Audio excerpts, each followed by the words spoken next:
Welcome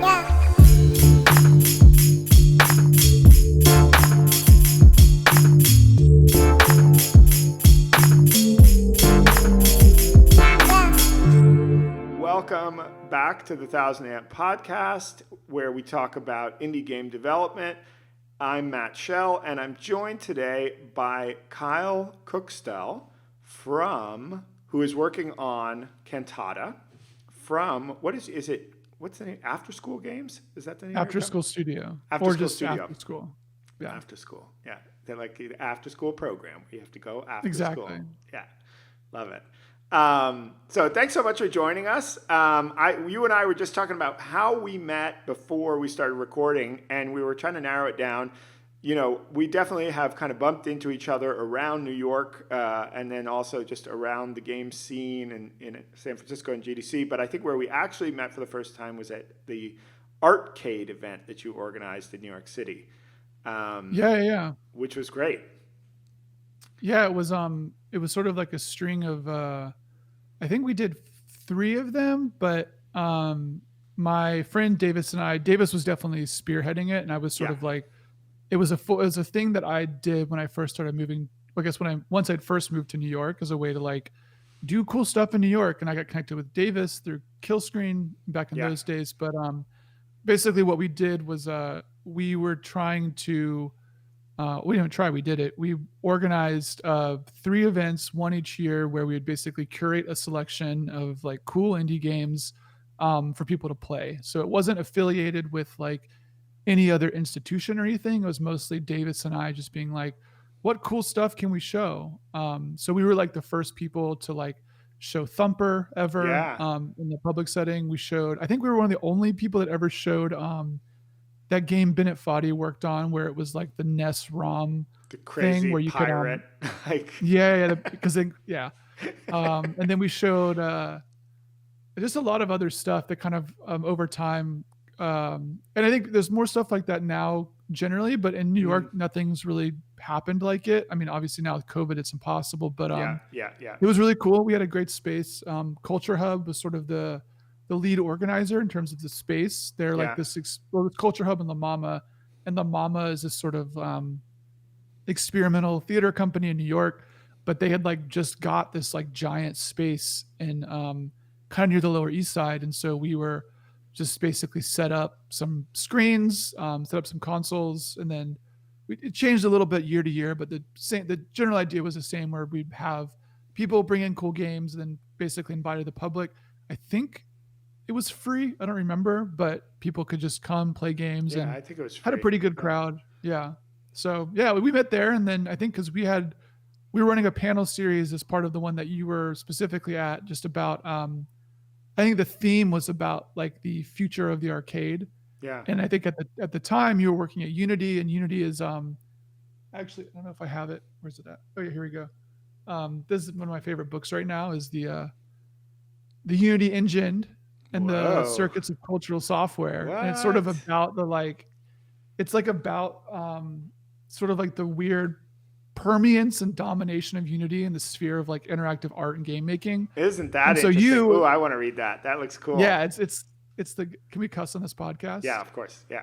It's the shit. Yeah, That's amazing. So it's my thing. So anyways, we had you on because it was like, oh, well, Matt works at Unity. Like, you're actually kind of tapped into this creation engine that is putting out like so many games that we were showing were built in Unity. So I think we were talking to you about both being an indie game developer, because I think at the time you were working on Black Monarch, and then but still just doing Unity and Unity tutorial stuff. So yeah, that's right. Yeah, no, and I remember I think that it was a great event, some really cool games showing and a great vibe, and I was super happy to see it happening in New York, because there had been a lot of like Playcrafting was doing great events, and obviously still are in New York, but this was a little bit more skewed to the kind of art games world, which I have always been very interested in, and so that was really cool to see. And the fact that also, as you mentioned, that it wasn't directly tied to NYU. Obviously, NYU does a lot of great stuff in New York, but the fact that it was like independent, focusing on the arty side of things, I thought was super, super cool, and I was super happy to be a part of it. And then also that was, I'm pretty sure, the first time I met and got to hear speak Robert Yang, who Yeah. is just an amazing, kind of iconoclastic and very inspiring game designer. I love all his kind of gay sex games that he's doing, and that I love that that exists in the game space, and it's super provocative and cool.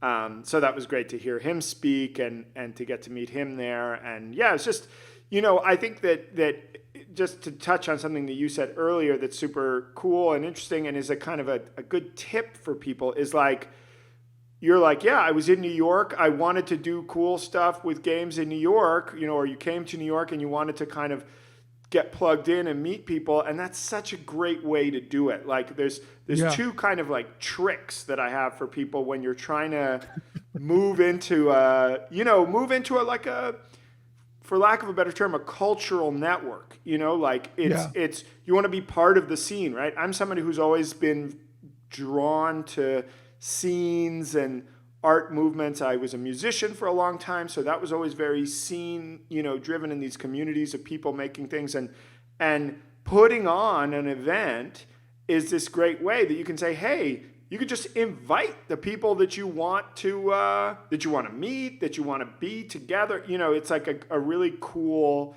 It's a way that you can contribute to the scene, right? You can make something good happen, and it's a way that you can kind of suddenly be this central person in the mix, right? It's a kind of a trick that you can do. And my other trick is that, which is hilariously kind of what we're doing here, is interviewing people. Yeah. It's you want to talk to anybody, you'd be like, yes, come interview for my blog or podcast or YouTube channel, whatever. And so many people will say yes. And it's Yeah.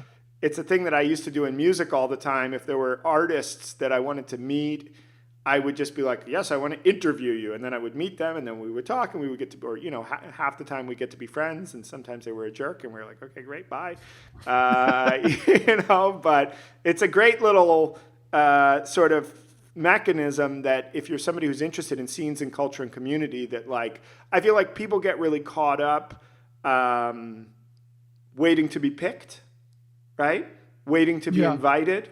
They're like, why isn't anybody inviting me to the cool party? Why isn't anybody, bringing me into the mix? And it's like, well, they don't know who you are. Like, you should do something, So I think it's a cool. I like that you mentioned that, and it's like that's how we met, and there were a lot of other great people there. I met some great people. It's just it's really positive, What I think what was like really interesting about the arcade was that I mean, before I say this, like I love what the Game Center is doing in New York, the NYU Game Center. It's really good. They do a Same. lot of great events, but what sort of happened when the Game Center was founded is that it actually sucked up a lot of the Yeah. cultural capital from the New York indie scene in general and sort of consolidated it into New York, gave people like Robert Yang and like Bennett Foddy and like Frank Lance like really kind of stable, comfy jobs. Whereas before, like Bennett Foddy will talk about doing stuff at Silent Barn, which like doesn't exist anymore. Yeah. There's like basically all these indie developers used to sort of be more out in the community doing these things. And so I sort of came in and I don't remember when the Game Center was founded. I think it was founded like 2 or 3 years before I got to New York. But I It's not got so there and old. like, Yeah, it was like, yeah, I don't know. I don't want to put a date on it. I was it going to was say it was some like, wrong date, but it's, yeah. but even then, like the undergraduate program started when I was in New York, so that Yeah. it was still mostly a master's program. But anyways, like I think what happened was that all these people that were doing things in the community and like the sort of maybe identity New York had as like an indie game place kind of like disappeared in part when the Game Center came up. Yeah. So I got to New York and I was like, where are all the indie game things? Like, why is there not just like people showing off indie game stuff? And so I think Davis has now moved to California, but at the time we were both working at Killscreen in New York, and we were like, why is there no like games? Like, why? Yeah. It seems like this should happen. Where's the scene? Yeah, Yeah, yeah. totally. And part of that is like, I mean, the other part of it too is that New York is really expensive. So it can, I think a lot of people get This is the burned other thing out. I was Like, going to say. This is a big, yeah. So yeah. people get burned out like investing sort of in building stuff in New York because the scene is so transient, where Yes. people will come there, do stuff for a few years and then dip. I mean, I don't even live in Brooklyn anymore. I'm Yeah. about an hour outside the city, but like it's the same thing where it's really, really hard to build anything in New York because it like will bring people in, but unless you have something really stable, which indie game development is not, Yeah. it's very hard to stay. So it's sort of like people will build stuff and it's like good for 2 or 3 years, but then they get like, oh, I can actually go make nice same amount of money in like Oklahoma and Yeah. have a nice house. Yeah. And they're like, why would Totally. I be in New York? In a So 1-bedroom apartment with rats, like, yeah. So yeah. it's sort of like a weird thing. And I mean, I'm subject to the same thing. We did the arcade a few years. Davis left for similar reasons, and then Yeah.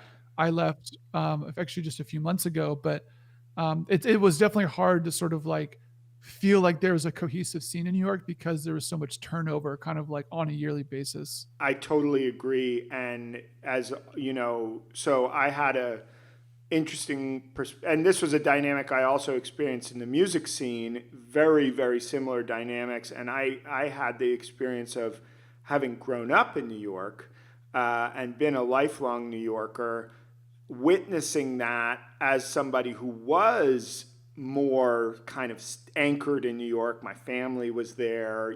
We had a house in Brooklyn, or that my family still has a house in Brooklyn. So I was kind of like less subject to some of those, freezing cold winds of capitalism that a lot of other people were Right. getting blown around by.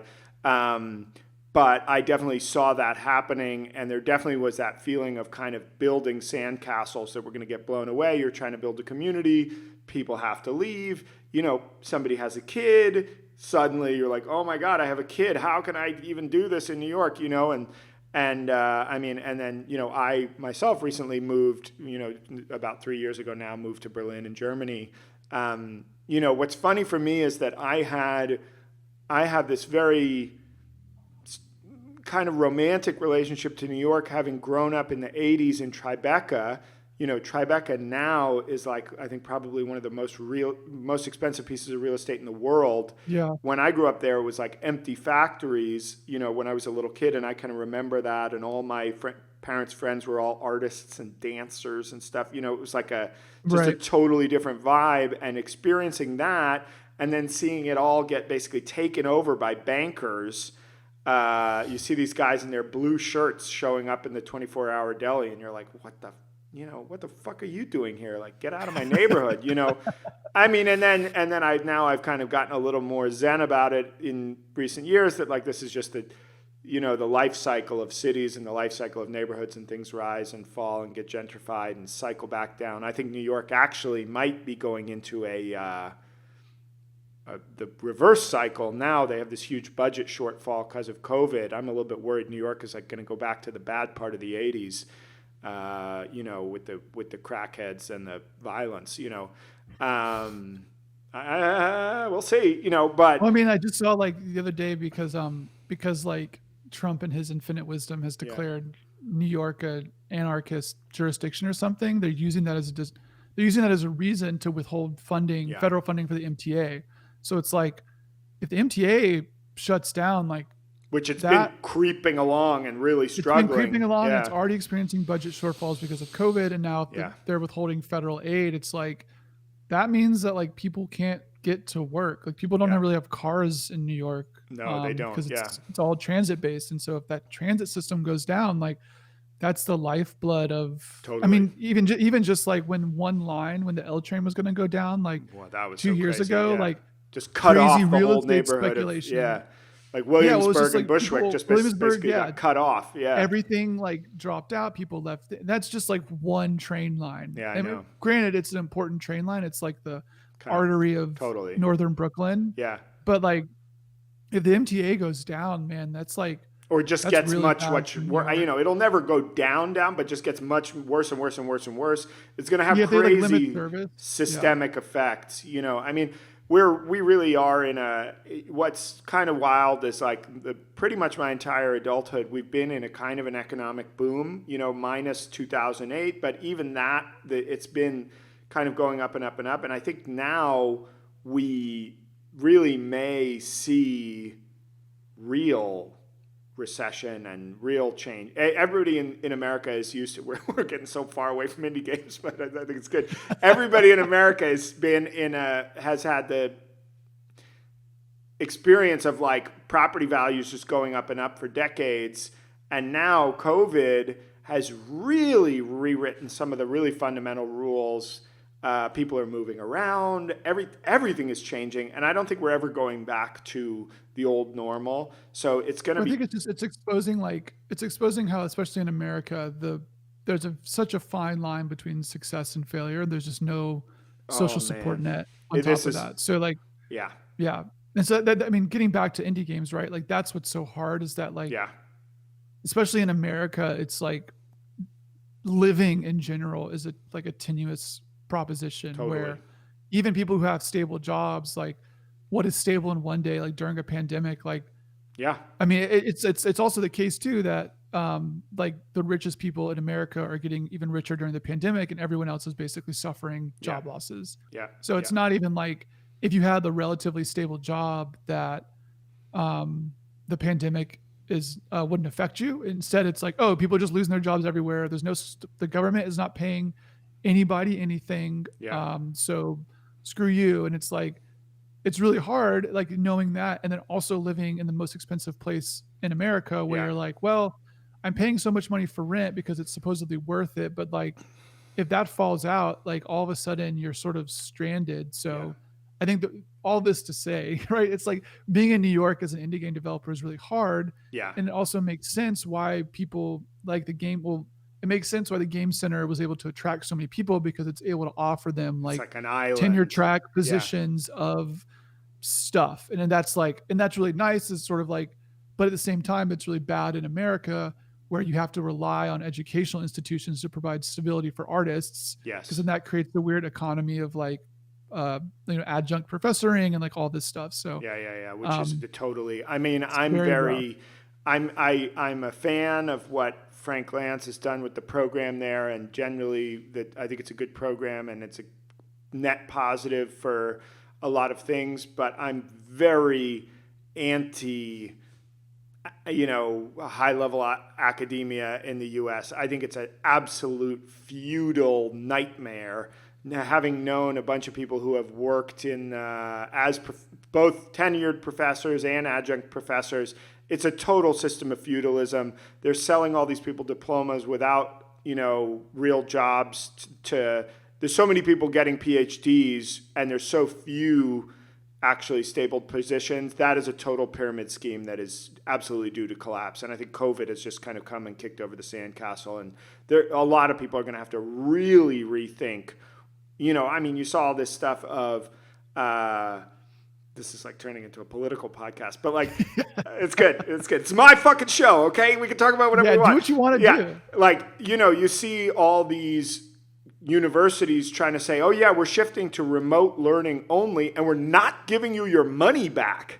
Like, it's Yeah, like, yeah, yeah. And what? you're like, why? Like, Why I'm am paying I you $100,000 a year for some Zoom for classes? Zoom Like, calls? yeah, like, whoa. Like, it's extreme. I mean, there's a lot of people who are like, first of all, a lot of people who are getting really royally screwed over in terms of the students and the young people these days with all the student debt and everything. And then, I don't know. I think it's totally untenable, and that stuff is all super rife to be disrupted and overthrown. And I think we're going to see something, really interesting there. I mean, I think to ungracefully pivot back to indie games, which is what hope most people probably clicked on this to listen to.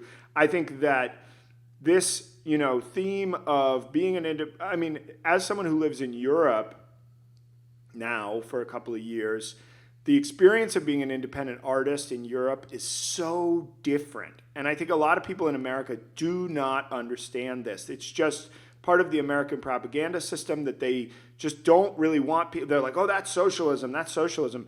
You know what it is? It's healthcare. Like, just literally people being, Yeah. if you can be an artist with healthcare, like that idea to Americans, people are like, what? And the just the pressure that puts on the arts, and I mean, it's a kind of a miracle that anybody chooses to be an independent game developer in the U.S. at all, because of this kind of precarity and Well, I think it's the also, risk. especially in America too. Like, I mean, I'm trying to think. Like, almost everyone I know in the New York scene or a Yeah. lot of people, there's always something which allows them to do it. It's because they Yeah. like had a company exit, or they actually are web developers making a lot of money, or like Yeah. their spouse is fun. Like for me, like I was able to leave my previous job at Scatter because my spouse was able to basically float me for 6 7 months Yeah. while I worked on my game. And like I think for most people in New York and especially elsewhere in America, like games are, I think people, because of stories like what happened in Indie Game the movie, there's a thought that like, oh well, games are just sort of profitable, and that's just Yeah. like not the case. Games Everybody's are going to get a profitable. hit. Games are profitable in the same way that a movie is profitable, which is like a lot of marketing, good people, good talent, some luck.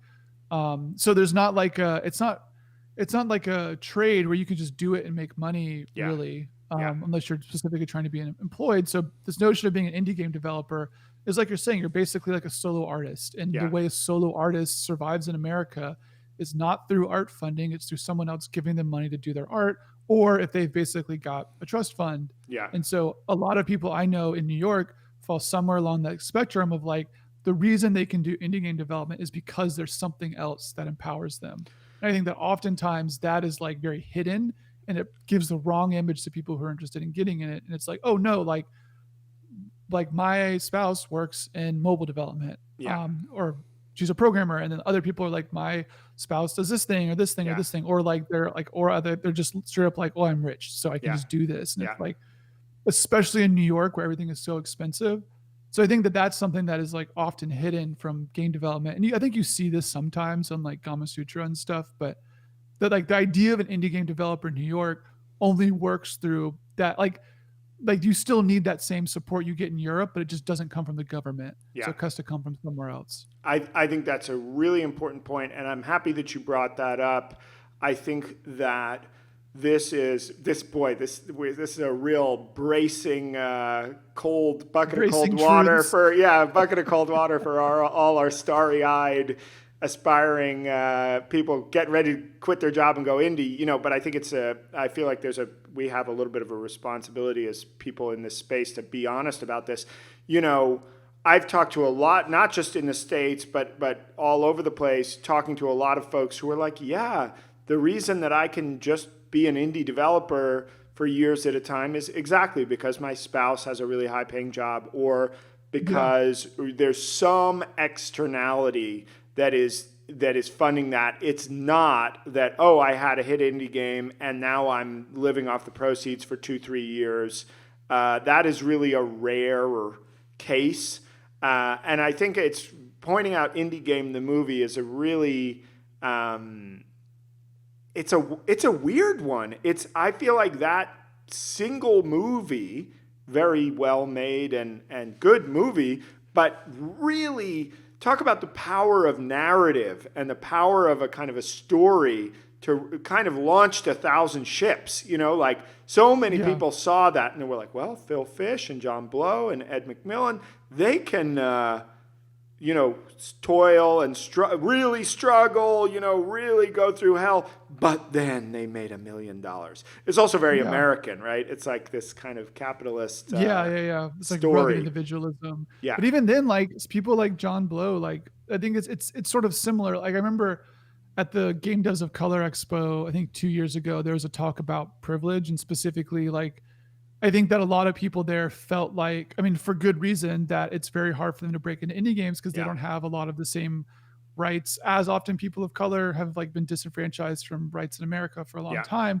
And so this talk was by someone who was like not a white person, was basically like, listen, y'all, like we got to find our privilege. Like everyone has some privilege somewhere.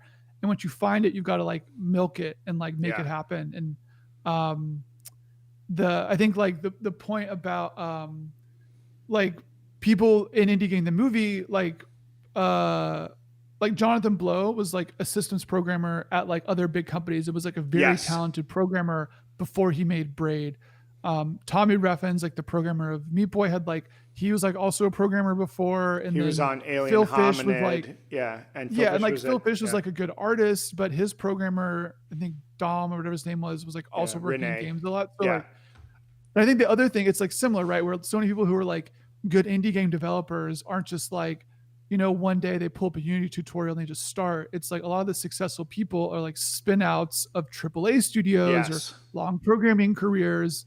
So Yes. this whole notion of like the single person that's just making a game from nothing is like totally bunk. Like no one does that. Yeah. Maybe I say that maybe someone does that, but everyone that was No. even portrayed there already had a lot of stuff stacked in their favor for like being able to make something at all at a time when Unity didn't even exist really Right. then. Yeah. No, that's right. That's right. And I think that's actually a really, really good point. Right. And it's interesting that spin out story is totally downplayed and under Yeah, focused, right? But the fact is that some of these people worked for years in AAA, built skills, built networks, built knowledge and understanding, and then made that risky leap. Whereas you have people nowadays who watch that movie and are like, yeah, maybe 6 months or a year or 2 years into learning Unity as a hobbyist and are like, I know what I'm going to do. I'm going to quit my job and push my boat out into the river. And you're like, oh my God, please do not do that. It's weird. What's or messed. do it the timeline. Like give yourself be like I'm gonna try this for a few months and see what happens. But Yeah, or yeah, do it with a plan to have some contract work or something. Like, I mean, and look, maybe there's people who are going to make it work, right? This is the thing I always feel.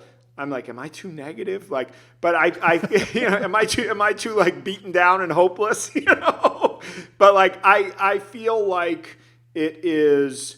I just feel like it's a little bit important to counter that narrative and just to say, hey, if you're going to do this, you really do need to be funded, prepared, have 1, 2, and 3 fallback plans, and now importantly, right? I see some of these folks. You have young people who are 21, 22. Maybe they're living with their parents, or maybe they're just willing to eat ramen and sleep on the couch, and they don't really care. That's more viable, right? If you're 22, you don't have a lot of student loans, and you're willing to just like be poor for 5 years, like that's valid. And I actually think some people miss that opportunity a little bit. I know I didn't understand it. Now I'm 41 and I've got 2 kids, and I look at people and I'm like, yo, you should be taking more risks right now. You have no. The worst thing that's going to happen is you're going to be poor, and you can totally survive that if you're just not addicted to comfort. You should actually be right. jumping out the window right now. Whereas, like, if I see somebody who's like my age with the kids and a mortgage being like, I've got an idea, I'm going to jump out the window. And I'm like, please don't, like, or just please be careful, I don't know. It's a funny one. But, I mean, I think that well, look, the counter thing to that is having come from the music industry, which has absolutely been savaged by the digitalization of the world, right? And you have things like Spotify, which just came in and became a multi-billion-dollar company, honestly, purely by exploiting musicians. I hate them. As someone who used to run an independent label and would get those checks for 0.00001 cent, I watched all that happen and come in and saw the revenue disappear, and nobody can tell me that was a positive thing for anybody. I mean, I know that there's plenty of people surviving and thriving and making it happen in the current environment, and more power to them. But I mean, also I'm just like bitter, right, having gone through that. But old and bitter, the Matt Shell story. But I think that games is, luckily, we are in games a lot better positioned against some of that. And the games industry got Steam, which we can all complain about and make a lot of accusations about. But Valve was smart enough to say, okay, you know what? We need a direct-to-customer digital platform that's like a convenient, pleasant experience that's going to be basically better than piracy for a cost. And they got out with that, and now there's people making money and running businesses, even if it's difficult, in a way that a lot of the music labels just got absolutely steamrollered and totally lost that battle. Games, and then we see things like itch.io coming up, and then Epic is coming out to kind of compete and shake up the landscape, and people have multiple opinions about that, but it's it's a much more economically healthy space for independent creators than some other industries like music. So that's a counter to some of this doom and gloom. I do think that it is still viable to have a game company in 2020, even as an Yeah. indie, if you're prepared and all that. It is a viable thing to do. So, let's have just a little bit of balance there. I think too, like games aren't quite a commodity yet in the way that Right. music can be a commodity. Like I think it's easy to like look at things like the like quote unquote indie apocalypse, right? But like in reality, like there was a Gama Sutra blog like a few years ago where someone was basically talking about, I think it was like related to the apocalypse. Basically, they were talking about like romance novels and sort of Yeah. differentiation, and they were like, "Listen, you guys think like, well, something like 36. I don't know how many games launched on Steam last year. It was, But a let's lot. call it like 10,000. Let's Yeah. even call it like 50,000, right? Like Yeah. theoretically, that's a lot of games, but then you look at like how many like romance novels come out each year, or even just like maybe just like Especially fiction now in with all the general and direct to books. Amazon It's self-publishing. insane. It's like Yeah. totally insane. So this notion of like, oh well, there's like so many games coming out now. It's like we're still so far, but maybe like, I mean, maybe this year will flip with like movies and stuff, but like so much other media comes out all the time that every other industry has this problem. Yeah. And so this sort of like blessed time of game development where Yeah. there Yeah. was a sort of, I mean, this is what Indie Game the movie happened at this time, right? Where it was an inflection point between where games had just become sort of easy enough to make, but also distribute digitally. Like Indie Game the movie doesn't happen without Xbox Live Arcade, Yes. which was Microsoft's direct to consumer sort of like publishing platform for games that they hand selected. So like that sort of inflection point was really successful in the same way that also you see anytime a new console launches, the first people on the eShop or whatever digital storefront sell a ton of copies. Yeah. That drives people saying like, oh, well, like this store is such a good place to sell games. And it's like, well, no, it's that they were there first. And then And in it that gets like a moment, glut and yeah. like the eShop is now. So all that to say, like, I think that um, selling games is a viable thing, but it's not like unless you're on top of one of these like inflection points, like a new console launch, like a new Yeah. platform launch. Yeah. Um, it's harder, but you just got to do all the same work that you do to sell a book, to sell a movie, Yeah. to sell like an album to people, right? Yeah.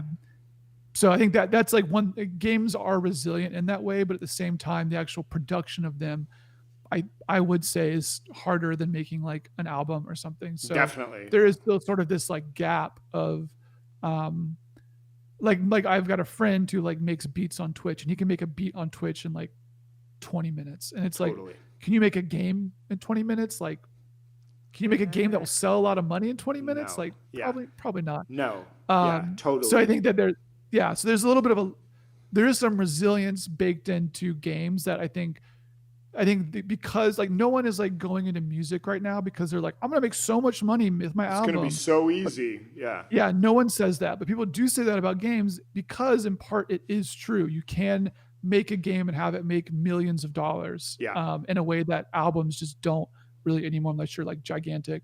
Yeah. So I don't know where we're going with that, but yeah. No. I think that's true. I mean, there is this moat of difficulty around games, right? Games are still really hard to make, even with Unity and even with tons of Unity free YouTube tutorials and Unity tutorials. Games are still, even knowing all that stuff, they're complex, dynamic, interactive I think like things. making a good game is hard. Like I Right. think it's worth saying like That's a good you point. can Yeah. technically open Unity, throw like a cube in it, and then build it and have like made a game. And I think that that's sort of, I was thinking about this morning, sort of before our talk, where there's this like basically there's a goal for before the notion of like making a game and being a game designer were sort of like one and the same. But now game production itself is easy enough where you can get sort of like flash-ish Yeah. level reactive games that are sort of like meme games or like fake games or just like joke games that are technically games through what Yeah. they are, but they're not like experiences that are meant to be like what we associate when we say like video games. Yeah. Like So I think there's multi-hour commercial experience. yeah, so there's this like span now where before like no one like opens up XNA 10 years ago to like make a meme game unless you're making like Frog Fractions or something. Yeah. That was in Flash. But like anyways, Yeah. like no one does that.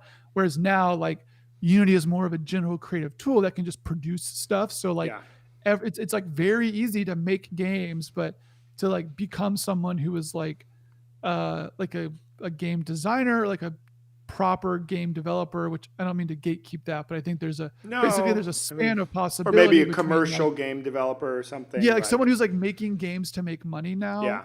can that's always been the case, but now because the idea of just making a game, the barrier is so much lower. You do have a lot of people who are doing stuff, and a lot of people do cool stuff sort of on that end.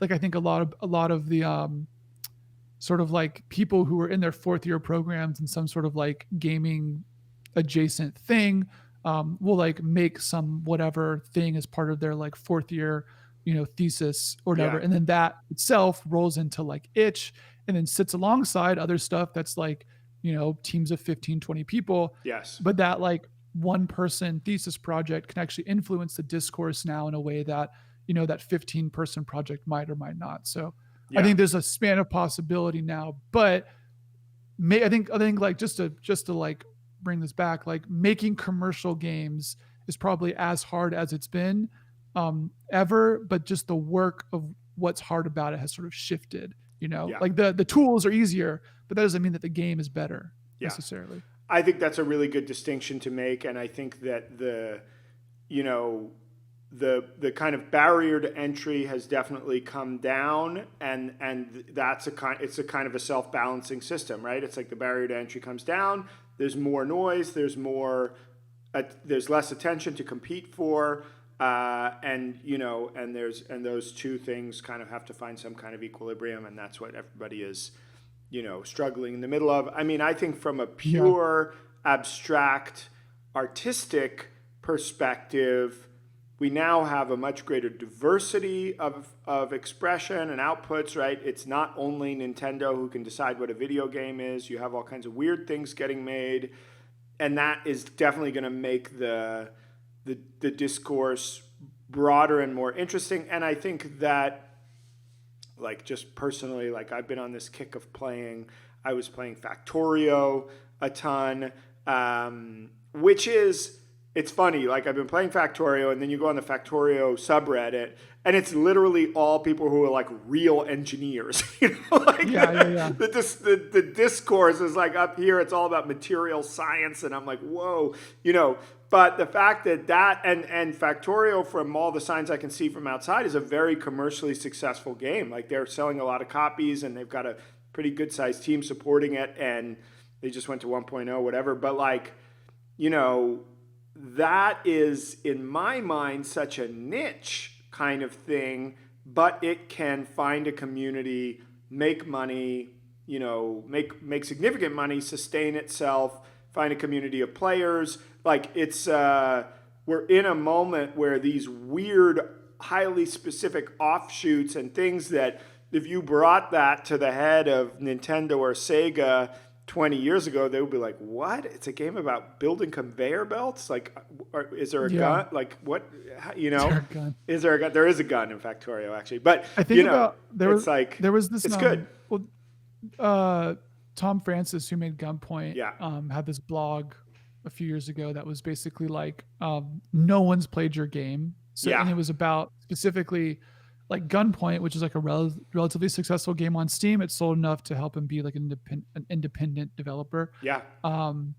It like he was I think he said like basically if you round down the percentage, 0% of people on Steam own Gunpoint. Yeah. And it's like I think that's easy for us to forget how big the community of games people are. Where like Yeah.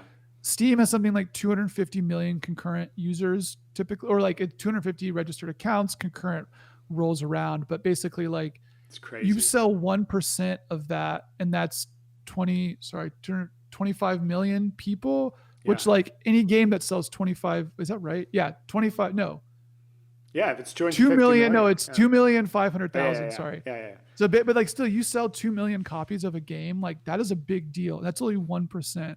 I also was thinking about there was this interview I was listening to with Brian Reynolds, who designed Civ 3 and then went on to work on Farmville and Frontierville, and he was like, man, you have no, he was talking, this is talking to an interviewer. He was like, you don't know how much money these games make, like specifically Frontierville and Farmville. He was like, Yeah. in the first week of Frontierville, it like sold or like made more revenue than Civ 1, 2, and 3 combined. And he was like, Man. he's like, that's the strength of the mass market. I think that games are, I mean, especially mobile games are already in there, but Yeah. sort of like the potential in games is so high that, you know, and the audience is so big that a really niche, like presumably niche game like Factorio, like can find an audience on Steam that is like 0.1% of Steam's Yeah. audience and be like massively Yeah. successful. Like Um, totally. No, no, no. I think that's a really good yeah, point. And honestly, I think we're getting to the point now, and this is maybe like, I don't know, a little bit of a truism or a boring point to make, but there's so many people playing games now that don't even think of themselves as playing video games, the whole mobile yeah, market, Farmville, all that kind of stuff. You might ask those people, do you play video games? And they'll be like, no, like, I don't have a PlayStation. I don't play on a computer, right. but they're definitely playing on a mobile device or on a on a browser or something. So yeah, it's I think that trend just continues, right? Especially as this generation grows up. I look at my kids. My kids, like half my kids' social life is on Fortnite right now. They Right. all get together after school on Fortnite. That's Yeah. what's happening. And I was like, I'm like a little bit anti Fortnite. So for a couple of years, my son was like banned from playing it, which was like this brutal, this brutal No, punishment. no, Yeah, no, it was no. brutal. It was like, and then, but it actually got to a point where I kind of realized I was like, damn, this is actually like interfering with his social life. Like all the kids Right. at school are getting together at 4 o'clock to play Fortnite, and that's what's happening, you know.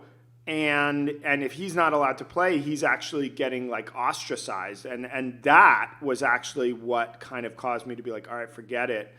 Like I'm gonna lift the ban here, Right. which is crazy. And also Roblox. Roblox is this Yeah. thing that I feel like unless you're a parent, most of the people in the indie game world don't really know about it, don't really pay attention to it, and it's among 12-year-olds. It's bigger than Netflix.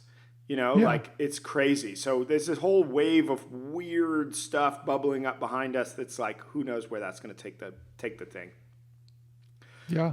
But I think so. Let's shift from the big picture to woohoo. It's good. Bring it down. This is what I like to talk about, but it's good. Let's talk about your project. So you've been working Yeah. on Cantata. How do you describe that to people? So I describe Cantata as it's a character-driven tactical strategy game inspired by games like Advanced Wars and Civilization. So you're playing. It's like a tactical strategy game. So you're playing with things on a map and you're moving them around. And the sort of like the pitch or the cool things about it is that there's this strong component of like actual strategy that's applied to the tactical framework. So the idea is to say like, how can you take something that is really tactically and like feels really sort of tactile, like Advanced Wars, like Into the Breach, like Wargroove, but Yeah. then actually apply it to a larger sort of strategic framework, like something like Civ or Total War or EU4. Mm. So what that means in practice is that in Cantata, you have buildings that you can actually build on the map. And then we're talking about supply lines earlier. You can connect supply lines between these buildings with the idea being that you're able to take something that is sort of literalized, like, take something that's really abstract, like a tech tree, Yeah. and actually put it on the map. So Hmm. instead of being like in Civ, where you're like, oh, I researched wheels to get Yeah. carts or something, in Cantata, you would have a building that produces wheels, and then inside that building it's connected to, it has the ability to produce like carts, or in this case, like tanks or something. Yeah. And then if you destroy the thing that makes wheels, then the thing that makes tanks or whatever can't make tanks because it's Right. not getting its thing. So the idea is to take a lot of what's typically abstract about a strategy, like a larger strategy game, and actually bring it on and put it on the map, but then also sort of inside this like weird spiritual sci-fi world. So you're not like, a lot of tactics games can feel sort of like puzzles, whereas Mm. Cantata is way more about sort of exploration. So you're playing on these really big, like, 250 by 250 tile maps. You're moving these units around and exploring this sort of weird alien planet. But in the meantime, you're also like using the terrain to get like a tactical advantage over your opponent. You might like find some weird artifact somewhere that gives you like some attack bonus or something. So that's sort of the conceit. It's a turn-based game. But I think that, yeah, the idea was it was basically take what I loved about tactics games and take what I loved about kind of larger strategy games and say, is there something in the middle here that, has what I like about this tactility of a tactics game, Yeah. but is able to work in sort of a larger framework of something like Civilization. Yeah, that's super interesting. It's interesting. I can't remember what was I'm reading a book. I think this was where I read it. I'm reading a book called Advanced Game Design by Michael Sellers, which I highly recommend to everybody. It's relatively new, but what he was actually talking about Civ, and he was talking about the kind of levels of abstraction, right? And deciding, like in Civ, one of the kind of core design decisions they made was like, you're never going to be controlling individual units in a battle, right? It's Right. always like you There's send no your, tactical layer. there's no Yeah. tactical layer. It's purely like, I've got these many resources, I send them into the battle, and the battle is going to be decided based on that, as opposed to, and I think that it's an interesting decision. What kind of what level of like I think when you start thinking about strategy, right? It's like what level of abstraction do you want to go to? And it sounds like you've kind of placed yourself in an interesting place of saying, okay, this where you place your wheel factory, on the map might have it might be more subject to be attacked, for example, or might have Exactly. some play out in the gameplay. I think is super cool. I mean, I think that weirdly, I don't know why this reminds me of this, or I just thought about it, but one of the games that I used to play years ago on the Super Nintendo that was kind of in this vein was Romance of the Three Kingdoms. I Yeah. think Yeah. this Yeah. was Romance of the Three Kingdoms 3. Like I think, 7 Cities of Gold, like similar yeah, to that. Yeah. which had this mix of like you're taking over cities, there's this zoomed out map, but then there would actually be these tactics like battle sequences. I have many happy memories of like literally staying up all night when I was like 12 playing that. It's a great game, and so you're building the game. Is it pretty much you working on it right now, or are there other people involved? What's the kind of team like? Yeah. Yeah. So up to now, I've been the full-time programmer and designer. I've done all the programming on the game, but I have a sort of like a network of friends and contractors that have been doing Yeah, other parts of it. So all the art is by someone, all of the character art is by someone else, sound effects are by someone else, music is by someone else, and then the story kind of started with the seed of an idea that I had, but then I have a friend who's kind of like way, way, way fleshed it out. So he was the one that came up with all the ideas for all the commanding officers who are these like really strong characters. I mean, that's another sort of part of Cantata too, was to like strategy games can be so dour and boring yeah, looking. Even something like Civ has sort of got this aesthetic, but like Cantata is like you sort of instantly recognize it because it's got this like really nice pixel art, but also like we use like bright colors, right? yeah, Like the mountains in Cantata are like pink. There's like these really strong, sort of weird looking characters, and so the idea was to use sort of like had that be more of an entry point, because the idea for this game too is that you sort of come for the art and the story if you're not a strategy game player, yeah, and like you sort of you're like, all of a sudden you're like, whoa, I'm playing this strategy game, and then but also have a certain amount of depth there where if you are like a sort of a core strategy player, you can play it and be like, oh, like I see how I can be really good at this game because yeah, I'm managing supply lines and tactical considerations for terrain and stuff. So the idea was to really kind of come from both angles, where it's like grab everything people like about tactics games and everything people like about these games and sort of like reduce them and bring them together.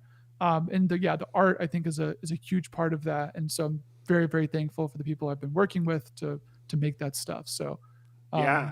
I think the art was one of the things that stood out to me the most in looking at it. It's I love this vivid, highly saturated colors, kind of like pink and purple alien vibe. I think it's really visually striking and really strong.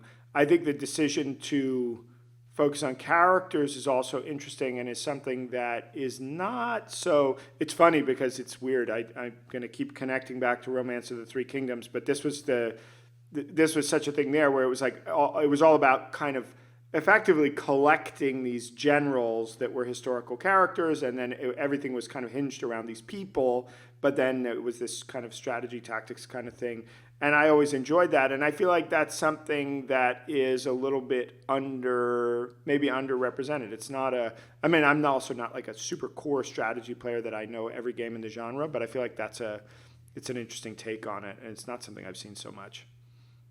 Yeah, you see it. You see it in tactics games sort Yeah, of way more because they're sort of smaller scale. Like if you've got six things on a map, right? Then you sort of like expect that each individual unit sort of has this like relatively strong character. yeah, But then when you're working on the level of Civ, like you've only really got it in terms of your leader, and even then the leaders themselves are sort of these abstract entities. So Cantata, unlike something like Advance Wars, like actually puts the commanding officers on the map. So you're actually using them right. and moving them around. I mean, we're saying Wargroove did do this too, is their sort of thing. But yeah, the idea is to just imbue like strategy games in general with like way more character Yeah, because outside of like Civ kind of, but even like Crusader Kings kind of like stuff like other just bigger strategy games don't have such a strong focus on character. yeah, There's often character as a byproduct of the design, but right. the idea with Cantata is to sort of like make character feel like you want to feel like you're sort of acting deliberately in a way where you move a unit and it doesn't feel like the unit is moving to that area over the span of like a month like it might be in Civ or something. The idea is like if you're moving a unit there, it's like maybe the time scale is way smaller, so it sort Yeah, of feels more immediate. And so yeah, so like, and then in Cantata, right, like you'll have really big battles where it's literally like 50 versus 50 or something, mm, where you have like these giant tactical encounters that are veering into like Gary Grigsby territory for any war game heads out there. But like Cantata does things to sort of mitigate slower turns, specifically that unlike other grand strategy games, everything in Cantata works off this like AP or action point system. mm, So each player has some number of AP that's given to them per turn. So over the course of the game, you're getting more and more AP, but it's not like what you have in Civ, where in Civ, if you like in the late game takes forever because every single player can do every single thing, and that right, just can take so much time. right, So in right. Cantata, it's like maybe there's like 2x the number of AP by the end of the match, but still, if you've got an army of like 50 people, you have to sort of choose who you're trying to move and who you're going to attack with, Yeah, which hadn't been done before. And then Old World came out a few months ago, and they are sort of doing something similar with the order system. So mm, there's definitely, and honestly, like this is something that exists in board games.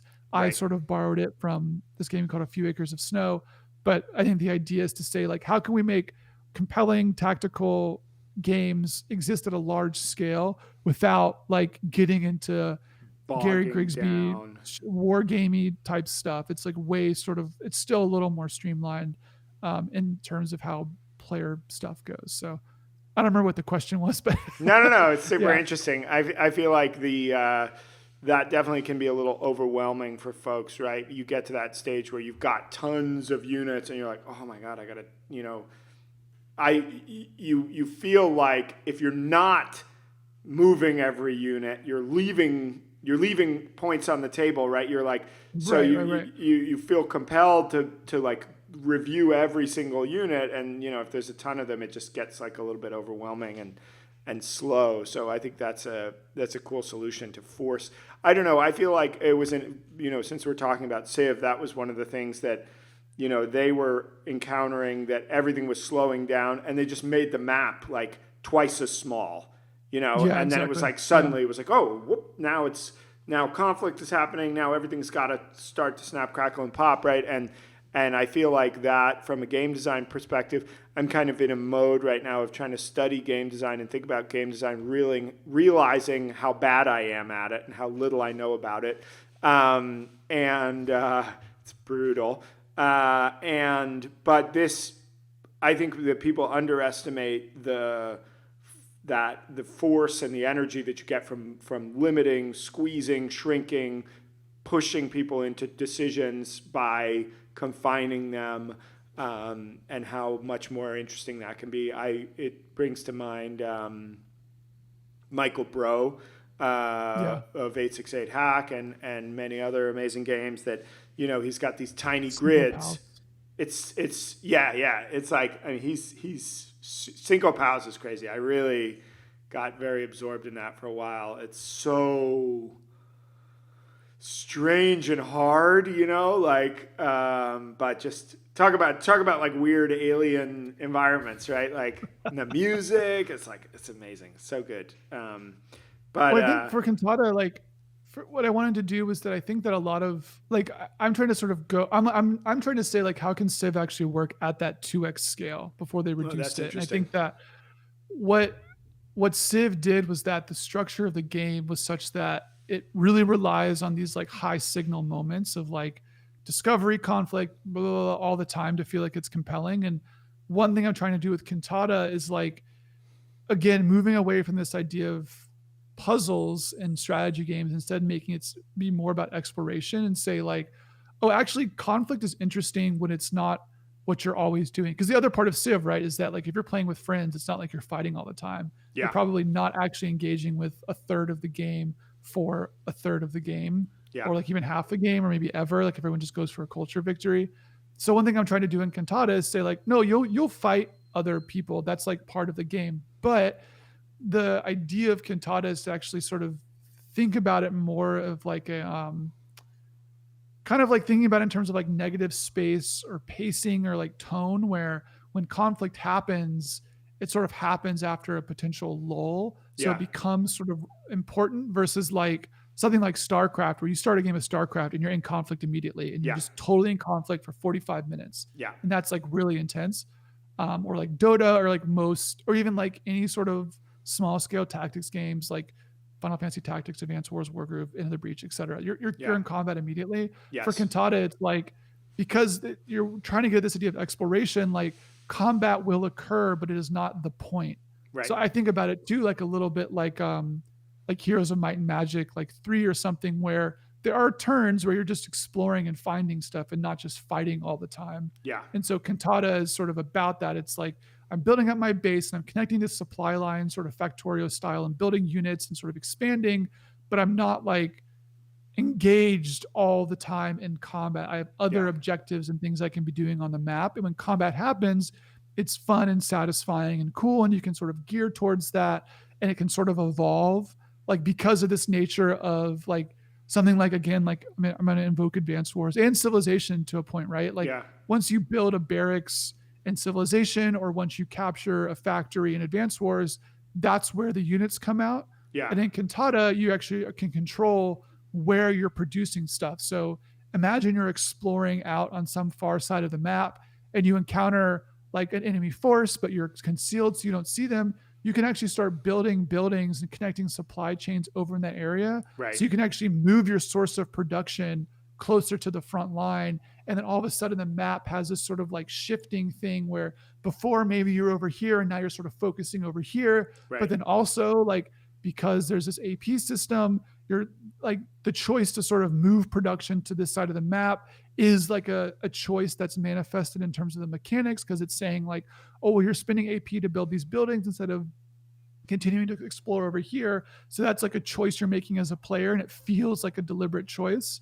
So yeah, that's sort of like the idea is like saying like, well, it's not all combat all the time. Instead, it's so much more about existing in this place, and then combat is a thing that will happen, but it is not the sole focus. And if it is, it's on your own terms or how you want to sort of go about it.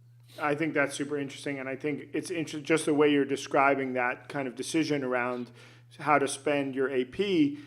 You're really manifesting and building a mechanic out of the idea of opportunity cost, right? Yeah, It's like exactly. if you're doing this, you're not doing this, and that in and itself has emergent dynamics of like, you're choosing to, and it's not just that you can do everything, that you can be upgrading this and doing this and doing that, that it's like, no, which is not that games are supposed to model reality, right? But this is so much this is a big part of life, right? It's like, well, do I want to spend my Yeah. time learning the violin, or do I want to go out and get a job? Like, Well, it uh, also it reduces a sort of cognitive overhead that you yeah, get from like kind of what you were saying earlier, where if in a game like Civ or something, if you're not doing every single thing, every single turn, it sort of feels like you're playing suboptimally. yeah, And what the nice part about Cantata does is that it actually, in imposing restrictions to how many things you can do in a given turn, obviously it means that your decisions matter a lot, but it also means that like you're like, hey, I've got some sort of budget to spend. yeah, By doing one thing, I can't do some other stuff, but and maybe that'll feel sort of weird at the start, but then what you start thinking is that starts putting your mind like, three moves ahead is sort of yeah, the thinking, and to say like, well, I'm going to do this here, and this is going to happen, and I can do this, and then this and this and this. yeah, But like, you don't like the opposite thing that Civ has is that it's very easy to like act in what you think is an optimal way, but then because you overcommit to something, it's hard to sort of roll that decision back. yeah, Whereas in Cantata, imagine that you spend a turn moving over here, you then discover some enemy force, but it's not like you moved everyone over there. So now there's yeah, sort of like, but there's sort of the way to think about it is almost like granularity, where Civ turns and grand strategy game turns often act on a very large so scale. It's yeah, always very big moves every right, turn. And Cantata sort of breaks that down to say like, okay, well, there's actually, you can do less, but it means that like a Civ turn might represent the same thing as if you took 5 to 10 turns in Cantata all yeah, at once or something. right, right, right, So it allows it like brings that feeling of tactility to the game of like, oh, like I'm moving stuff here, my turn is happening, but like I don't know, when you start playing it, it really clicks to feel like, okay, well, I exist on this map. I'm doing these actions over here. I'm not doing over here, which makes sense because I've only technically got some like amount of actions or time, and then kind of right. like focus and change based on the situation on the map. Yeah, I think that's super interesting, and I think that giving people smaller decisions more often, right? It's that way, bringing the time scale down and bringing people into that more embodied feeling, right? Whereas Yeah. you definitely don't, if you're playing a game like Civ, you, there's no connection to any person, or you're like a god emperor. You're not. It's not this human scale feeling, right? Which is Yeah. obviously a very different type of experience. I think that's really interesting.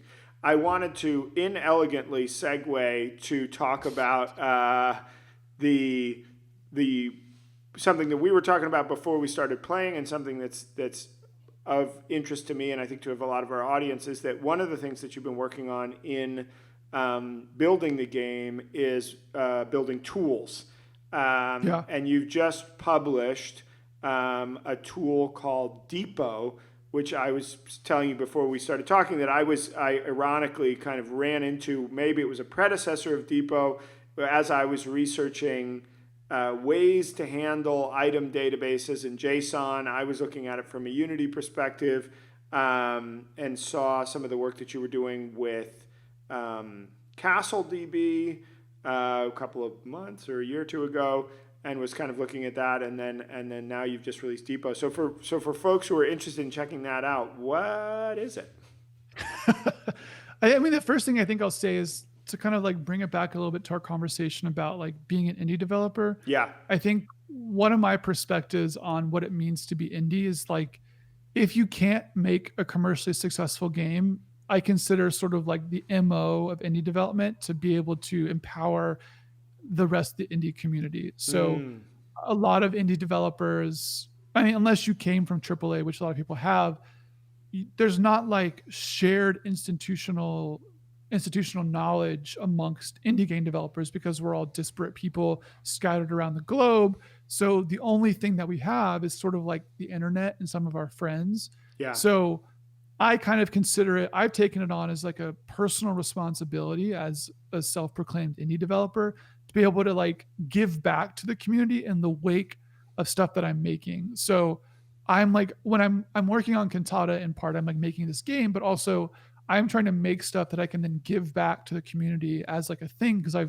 mean, like your tutorials, like other things that contribute to libraries and try to basically be like a good citizen of the Yeah. indie games community by helping people out to kind of like build up build up like tools and resources and workflows and blogs and whatever, so that when someone's in like my position, 4 years ago, they can see all the stuff that I've done and I have to do all the same things. So I Yeah. consider things like blogging to be really important.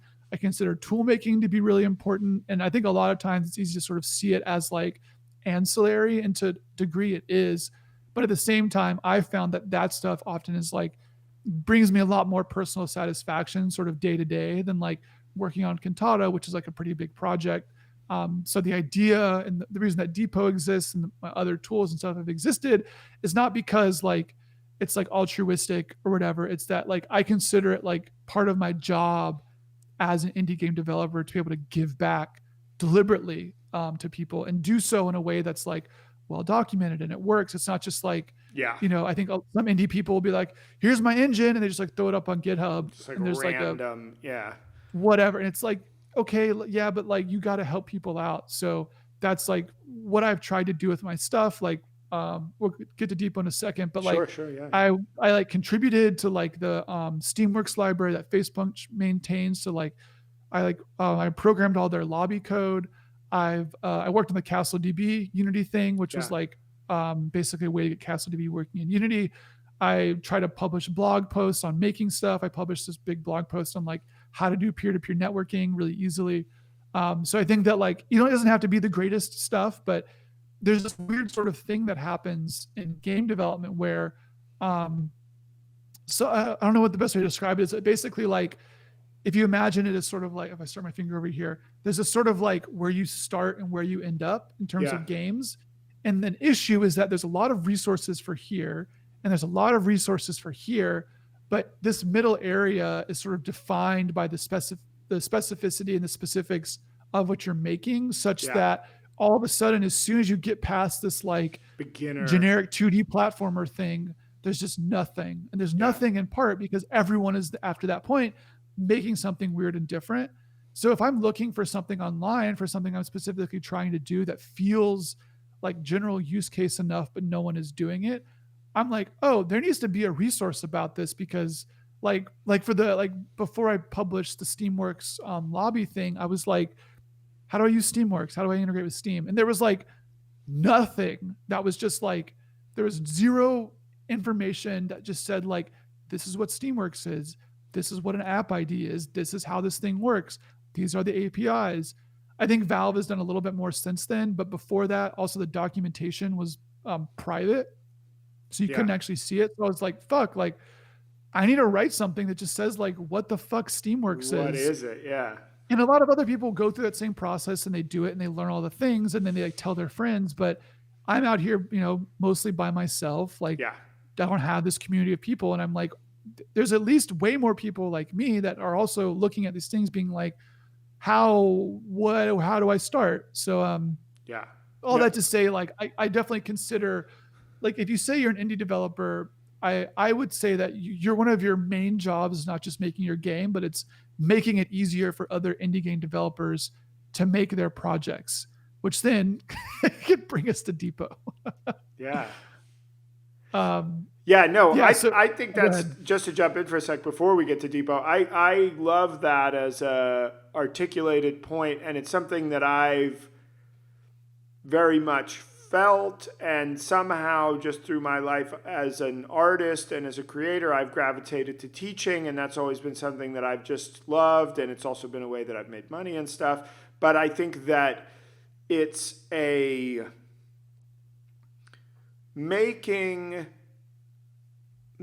the world a better place for other creators and making it easier for other people to create is a very creative and wholesome and generous act, and I think that it's something that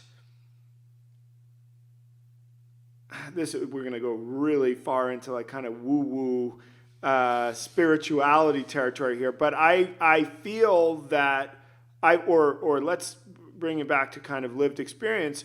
My experience is that the more generous I am in sharing and communicating and sharing my work, even a lot of the time, the stuff that I'm talking about is like the weird specific problems that I'm facing on my project that I think nobody is going to care about. But actually, it turns out that lots of people are facing Yeah, yeah, those yeah. problems or even just are interested to hear about it because they're like, oh, I might face that problem one day.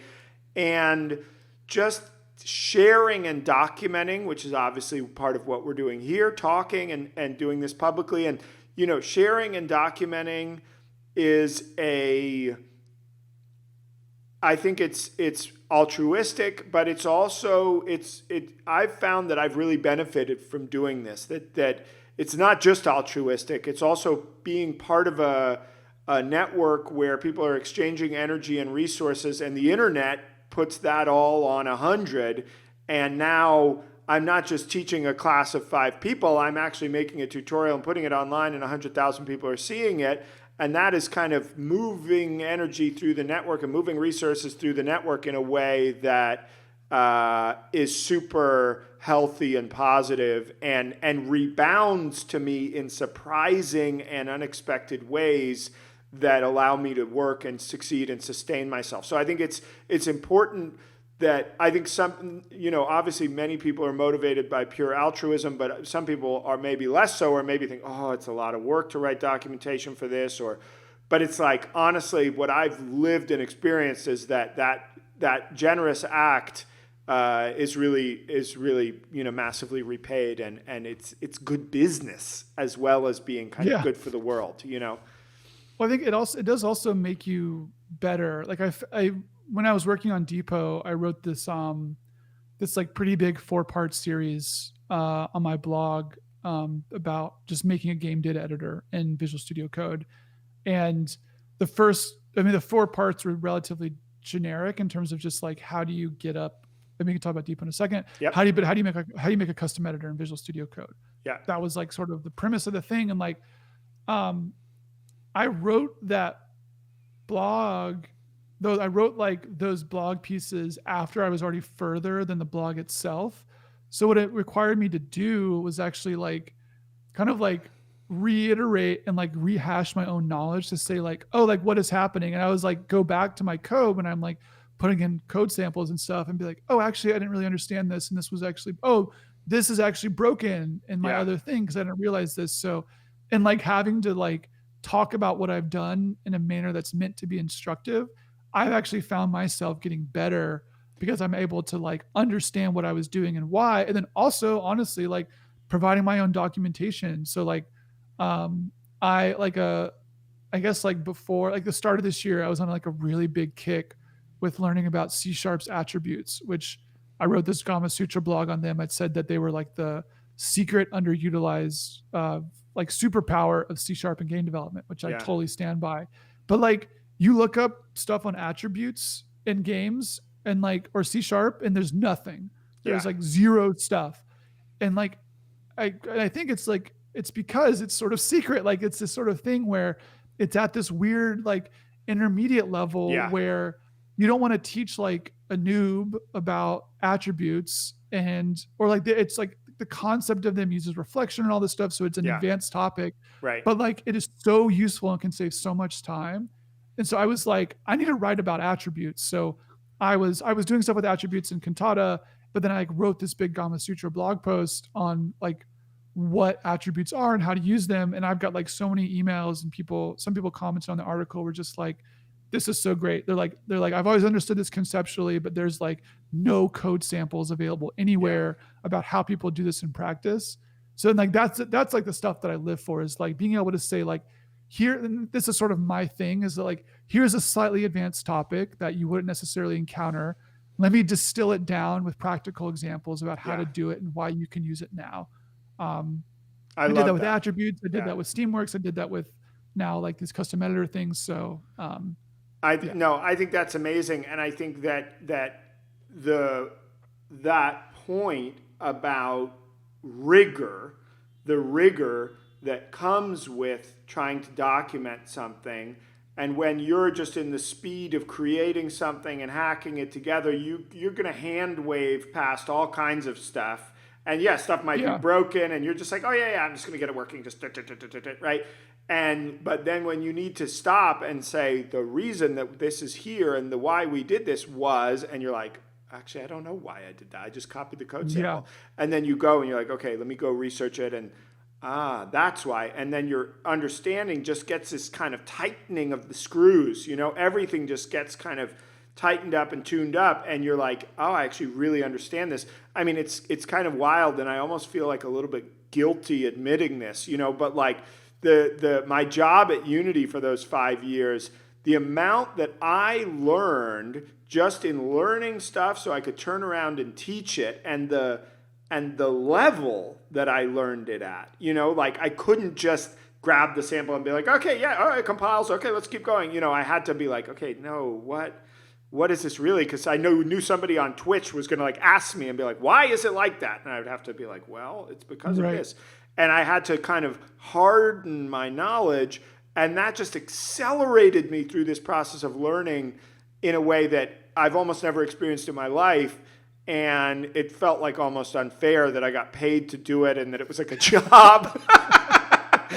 Like it was like I couldn't have learned this in 4 years in university, but Right. being kind of forced to be on the spot and teach it every 2 weeks and show up and be like, yes, I know what this is, and actually know what it was an amazing experience. So I totally have had that experience too. So we've been circling and dancing around Depot. So Depot, yeah. So first of all, so you made a game data editor, right? Which I think is definitely sits in that intermediate zone, right? That a lot of people are like, it's kind of one of those things that you only know that you need, or you start to need when you're actually making like a commercial project or a larger project, right? Yeah. It's like if you're doing a little game jam or a little tiny thing, you just hard code in all the data. It doesn't matter, right? But then you start to get to this point where you're like, whoa, I might actually have 1,000 items here. Am I going to hard code these How do all I in? Like, manage what? 1,000 items? Yeah. So I think like, so Depot is specifically a game data editor. It is heavily inspired by CastleDB, which is a very similar thing.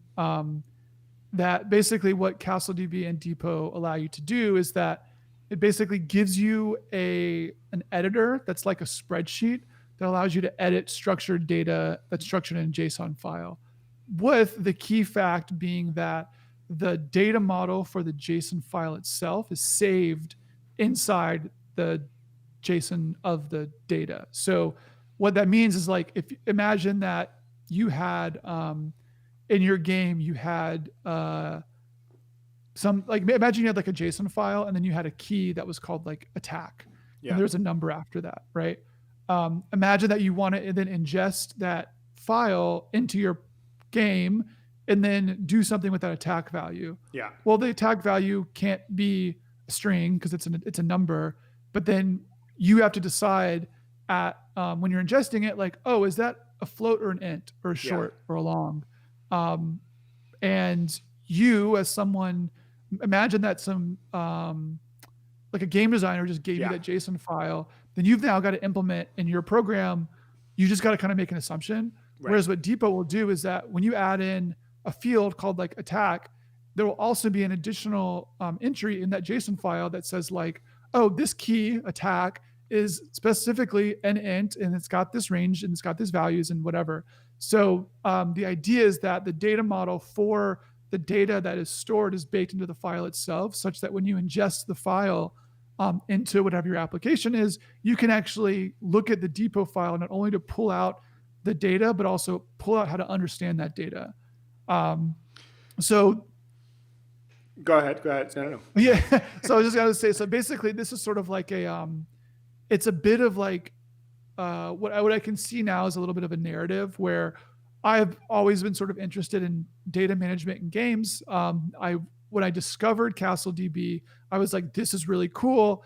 But CastleDB is very much written to be used with the Hax programming language, and Yeah. especially some frameworks in it like OpenFL or Heaps or Flixel or whatever. Yeah.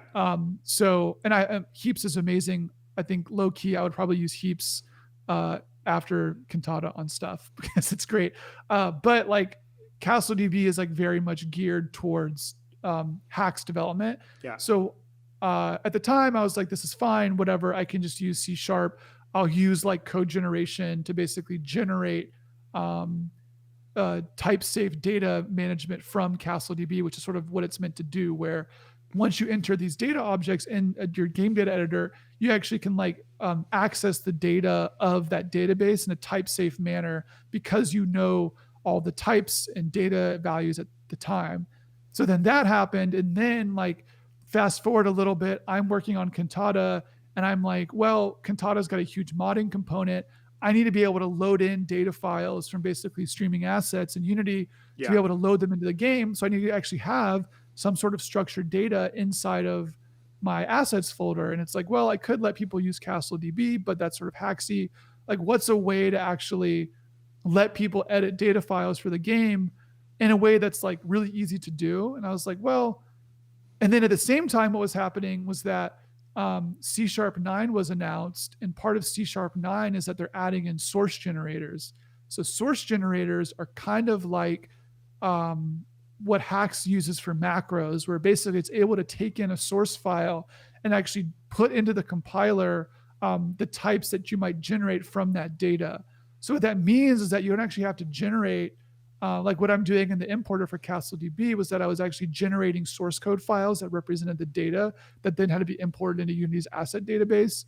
If Unity gets C#9 support, you can actually type safely access all of your data from a depot file without actually needing to have the source file itself inside of your project, which is sort of like, holy shit. Yeah, I'm like, my head is spinning a little bit. Like I followed as far as generating source files from the Castle file, right? That you're basically generating, because if you have a type, right, that's the type's in the JSON, there's no code ready to be that type, right, or to represent that type. So then you generate the C# code that represents that, or that says it's an int or it's a because you have all the data that's object built into the depot file. Yeah. Yeah.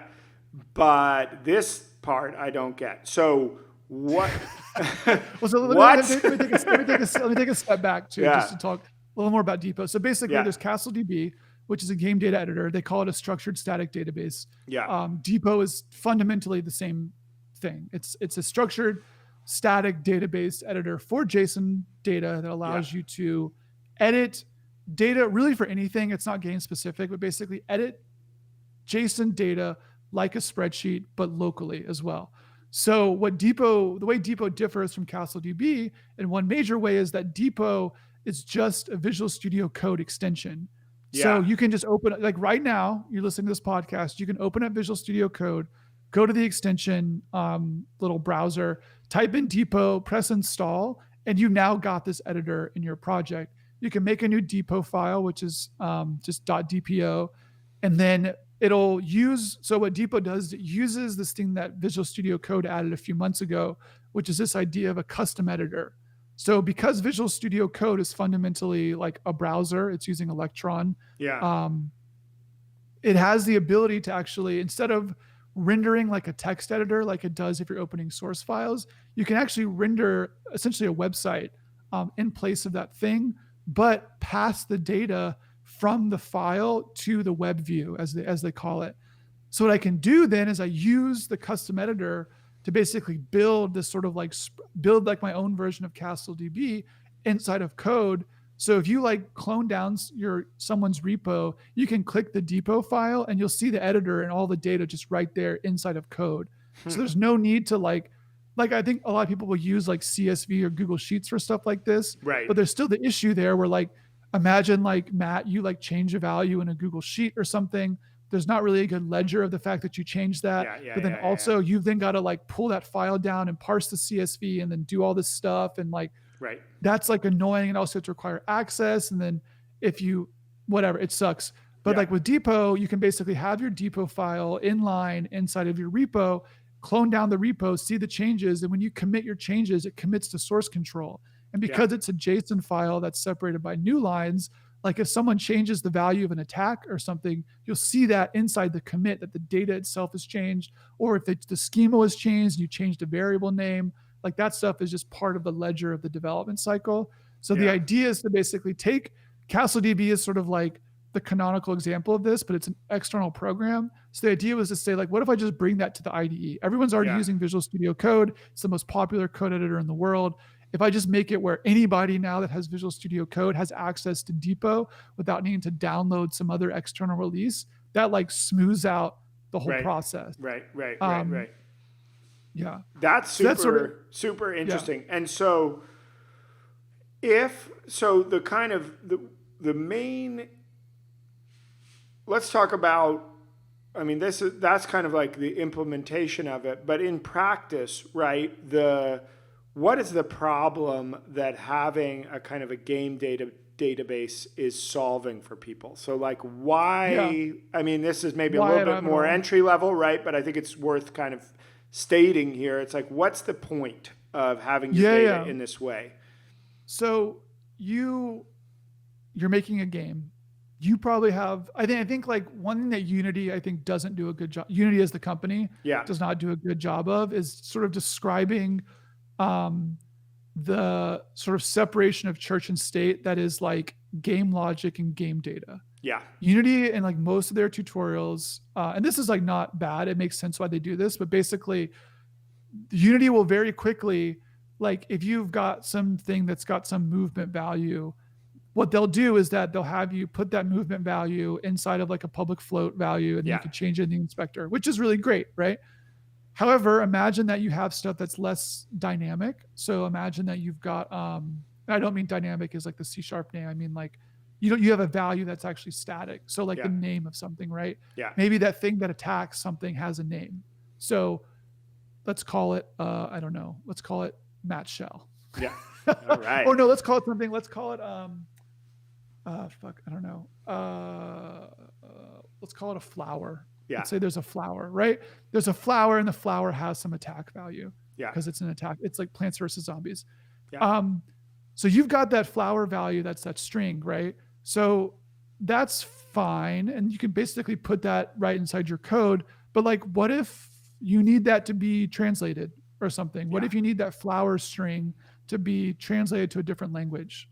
So what that means is that somewhere inside of your project, you need to have a list of strings that basically map to translation values for that name of a flower to be other languages. Where does that data go?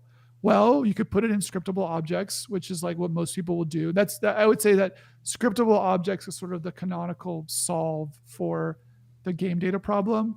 But an issue with scriptable objects is that it's still like one asset per basically like datum or like single data thing, where like you might have a single flower as a scriptable object. Imagine you've got 40 flowers that all have different data. That then means you have 40 different assets in Unity that are all represented and have to be part of Unity's like asset import pipeline and all that stuff. Additionally, like, No, this when is a you're big like changing, critique of this approach. This is what everybody says. yeah, I'm going to end up with a million. and it's true. You end up with like a lot of scriptable objects. Yeah, Especially I'm running if you're like, the church of scriptable objects here, and I've been out there yeah. proselytizing So using scriptable like, objects, and this is what you've people got say. so They're many, like, I'm going to have yeah, 100 of these things. You're gonna have 100, you're gonna have 1,000 of them, Yeah. and I think like, and so the thing too is that when you're changing data values in scriptable objects, that doesn't really come across well in source control, especially because a scriptable object is a Unity asset. Yeah. So when you look at it, what scriptable object looks like in source control, it's sort of like a mishmash of like XML and tagging data and stuff. And like, if you look really closely, you can find where like the string value has changed, but there's like all this other like shit, honestly, that you Yeah. don't need to worry about when all you care about is like what the value is. Yeah. So like additionally, in terms of like not just names, but like I think more broadly, right? Imagine, let's just say there's an army of flowers.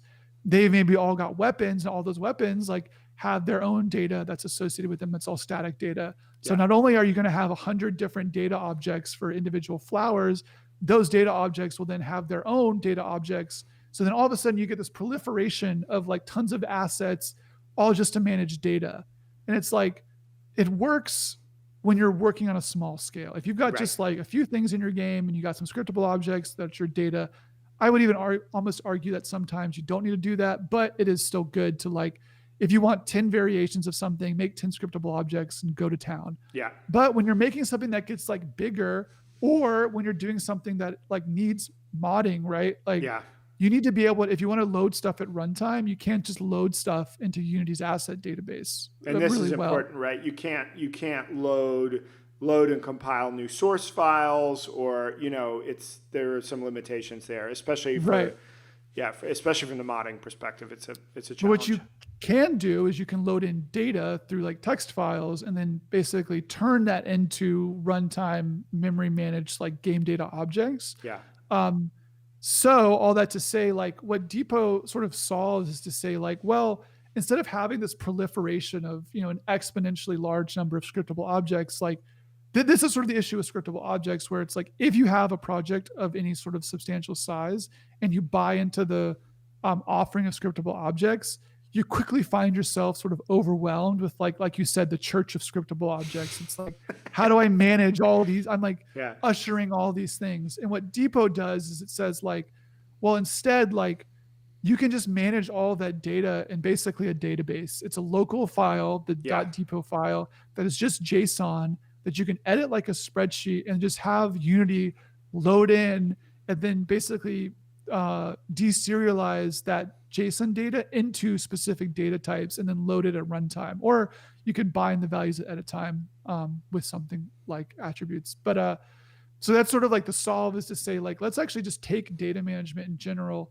outside of the context of the engine and put it inside of an external file and then have that file be loaded. Yeah. So that also means like I'm running into issues right now where like I'm working with this team of people, and like if an artist wants to change a sprite, right, or like if a game designer wants to change an attack value in Cantata, I've got to go into Unity, go into my scriptable object value, change the attack value, and rebuild the whole damn project just so they can change a single value for a single unit. And it's like, that is not a solution. Like maybe getting them into Unity is sort of like the solve there, but I don't think that you need to like download and deal with like Unity versions for like just editing a single source file. So the thing is like, say like, let's just separate these. Data is over here, logic is over here. And if that sounds weird, it's sort of like, it's because it's like, it is a sort of intermediate way to make games, but it makes you way more efficient, way more effective. And also this is like how AAA does this stuff. This is it might sound crazy, but like, this is how things actually work in the games industry. And this is sort of that like tribal knowledge I talk about that doesn't really exist in indie games, where people don't understand that like, oh, like there's solves for these problems that look more like this. They just don't look like how you might have learned how to make games. I think that's, and there's so much there, and I'm also mindful of time, so we should start kind of landing the plane. But I think that that point about tribal knowledge and about how some of these are, I do feel like there's a little bit of an element in the indie game scene of people landing on the island, finding everybody dead and reinventing the wheel again and trying to figure out how to start a fire again. Whereas like if somebody had just, one member of the last group had just stayed alive long enough, they could have said, hey, there's this thing called the wheel, and here's a torch that we kept burning for you, keep the fire going. It's a little bit of a bleak metaphor, right? But I think that you're right, that in AAA there are these things that are known and done, and that because of the nature of the way the indie community is, some of that tribal knowledge, there isn't that central repository of tribal knowledge. There isn't that. It's interesting, right? Some of you come into AAA, there's going to be older people who are going to teach you things. And they're going to be like, look, kid, we're not going to put our data in there. The data's over here. Don't mess up the database, And you're going to be like, oh, that's how they do it. Whereas if you're like, I've watched a Unity tutorial, I'm going indie by myself, and you don't have access to that, right? So that's another. Yeah, it's called like it's like cowboy coding. You're like, Yeah. and it's fine. Like it's game jam coding where like Right. it'll get you there, but as soon as you get to like strategy games are fucking hard to make, right? Like Totally. the Cantata is a lot of code, and it's like good, I think, good C# code, but it is like a lot of code. Yeah. And if I was just like cowboy coding all the data stuff, like I would find, and this is why like so many indie projects fall behind is that people grow up doing like game jammy type Yeah. code stuff. They don't actually know how to like structure a game. So they get to this certain point where the project just stalls out Yeah. because they didn't I structure mean, their game well. All this the happened data's to me. fucking everywhere. This happened to Yeah, me. it happens to everyone. Like And it's not like Monarch it's Black, not a I failing. didn't finish it. I didn't finish it for this reason. It got to the point where it was all these fucked up singletons and all this mangled spaghetti, and I got to a point where it just kind of collapsed, and and then now it's like sitting there, and I could go and refactor it all from first principles, and that's maybe what I'm gonna do someday. Like I'm still like I keep joking like I've never like officially canceled the project, but this is exactly what happened to me. I was learning to program and make this is like I gotta at some point I'm gonna make the like cautionary tale video of like how I spent 5 years on my indie game and it collapsed. But basically it was that I was starting a it wasn't even that big, but a big project, quote unquote, and I was learning to program at the same time. So I had no idea what I was doing.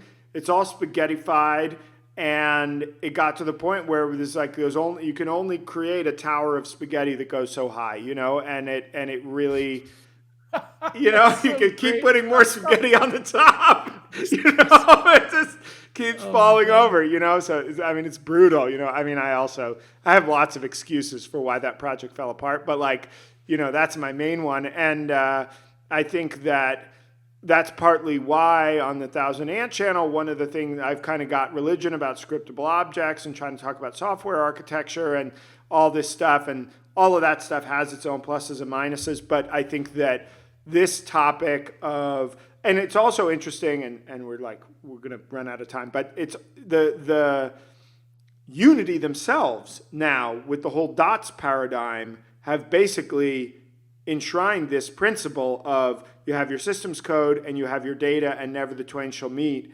and that this is their big new idea really is the separation of data and systems. So I think they have identified this as a problem as well, and when the final dots will ever ship we'll see, and it's wait till my grandkids can use dots. Yeah, exactly.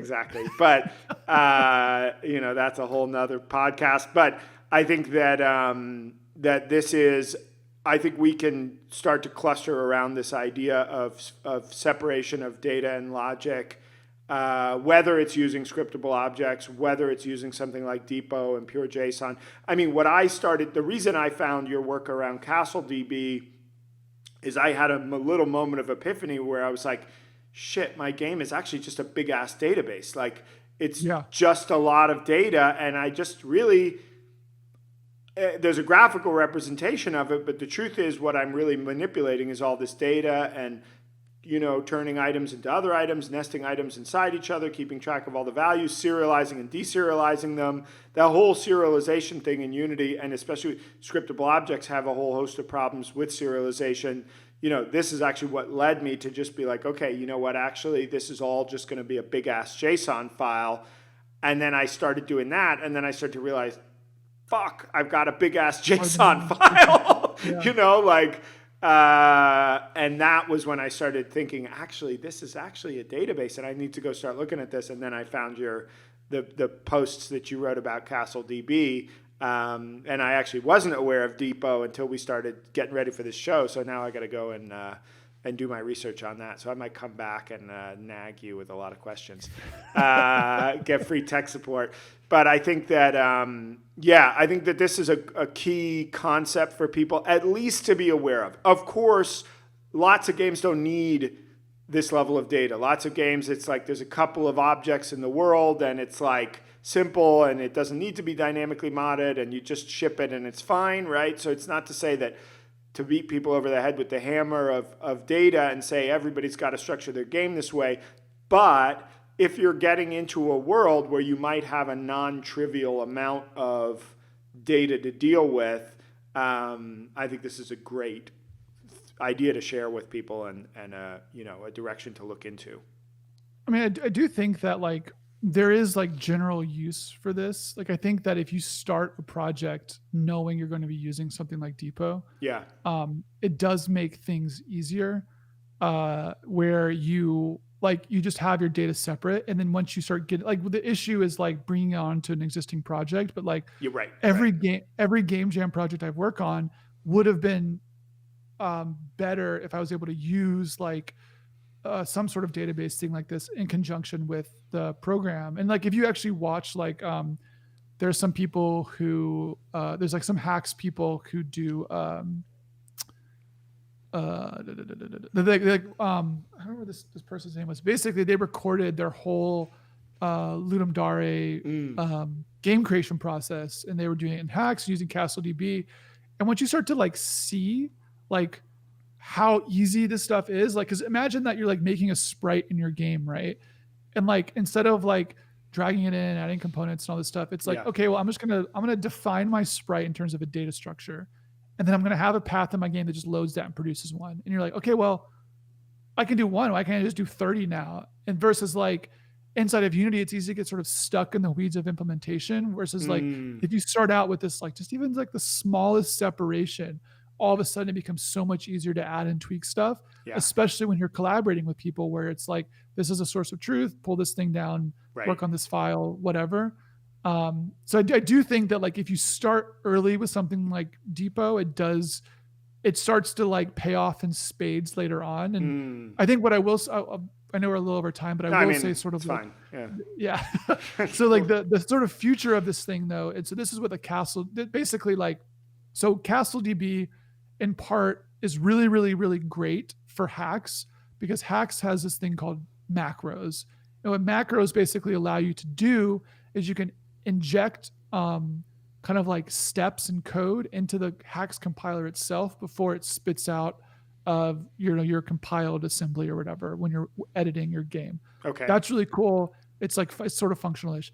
Anyways, C# has never had macros or anything like that. The closest thing you get is sort of reflection. And so the issue with like getting CastleDB to work with Unity is that a CastleDB file is just a JSON file. So if I want to consume that JSON file inside of my Unity project, I basically need to like, if I want to just deserialize it like JSON, I actually need to pre-program sort of like shim classes that basically represent the structure of the Depot file itself, which like kind of sucks. So the thing that I did for the CastleDB importer was that I had it where I used Unity's asset importer API. Yeah. So when a CastleDB file is loaded into Unity through my through my program, it would actually use reflection and like loading to basically look at this JSON file, parse the JSON file, turn it into the actual types it represents.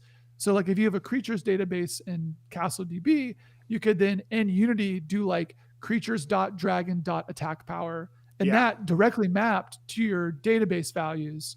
So that was like sort of Gen 1 of this idea. Yeah. Gen 2 is now what I'm sort of working on it now, but it's unclear when it's going to come to Unity specifically. But basically, C# now with C# 9 has got this feature called source generators. So source generators are basically very similar to hacks macros, where C# source generators allow you to inject code into the compilation process of your C# project and basically emit like code files as if they were part of what existed before. So what that means is that basically you can imagine the compilation over here. It used to be that you go from here to here and then that's your output. There's now this step here where you can add in stuff. And part of that is you can say, hey, right here, grab this JSON file, use like basically code generation to like write that file to the compilation pipeline as if it existed over here, such that over here now I can like go into my code and type creatures.dragon.attack power, even though those classes don't actually exist in my repo or in my code. Yeah. So the idea then is to basically you're working over here in Depot, right? like, and this is sort of the future Yeah. thing. You're Yeah. working over here in Depot, you're working on your file, you save your data. Let's say like you add in some value for your creature dragon called Yeah. like stomping power. You make a column over here, call it stomping power, give it a value, save it, come back to Unity. You can do creatures.dragon.stomping power in your actual C# code as if that was already generated, but there's no actual source files that represent that That's data. crazy. So that's sort of like that's like the next step, and that's sort of what Yeah. I'm working on next. Basically, is this idea of like building importers for Depot into stuff like Hacks, into stuff like Unity. Otherwise, you could just do this sort of shim class method, which is like fine. It's like slightly more work, but basically, if you have sort of the target for deserializing this JSON file, then it works fine. But yeah, so that's sort of like the future. But like C#9 and like .NET Core, all that Unity nonsense, like is probably not going to come until next year. But Yeah. because C#9 is out now, I'm going to start basically building the DLL that allows you to do this. And so when that stuff does eventually come to Unity, I can just be like, here, use this DLL, and you now have like code generation off of your data types. So that's sort of like the future vision, and that is available in Hacks and CastleDB now. So the idea though is to basically say like just data in general, like just screw putting any of that in your code, have it over here in your database. Yeah. Not only that, but then if you need to reference it, you can reference it in a strongly typed manner to Yeah. like assign your values, whatever. So that's the goal. That's super, super cool. I think that's really, yeah, it's really, really interesting. I mean, I think that it's like I'm sort of my head. Wow. Wow, man. Wow.